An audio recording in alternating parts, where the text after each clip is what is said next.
আজ বানাবো গ্রিলড সোয়া কর্ন। এখানে আমি কিছু সয়াবিন গরম জলে সেদ্ধ করতে দিলাম। কিছুটা সেদ্ধ হয়ে যাওয়ার পর কিছু সুইট কর্ন দিয়ে দিলাম, দিয়ে জল ঝরিয়ে একটা বাটির মধ্যে দিলাম।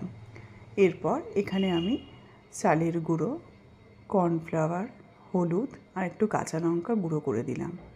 তারপর এখানে আমি দেব গোলমরিচের গুঁড়ো, পরিমাণ মতো নুন, একটু গরম মশলা, একটু চাট মশলা। তারপর এটাকে ভালো করে মেখে নেব। মেখে হাতে একটু তেল নিয়ে এরকমভাবে গড়ে নেব। তারপর একটা গ্রিলডে একটুখানি মাখন দিয়ে সেই গড়া বড়া টাইপের বা পকোড়া টাইপেরগুলো আমি দিয়ে দেবো। দিয়ে আমি দুদিকটা ভালো করে গ্রিল করে নেব, করে পরিবেশন করব। এটা আপনারা সস, মেয়োনিজ যে কোনো কিছু দিয়ে খেতে পারেন। Thank you.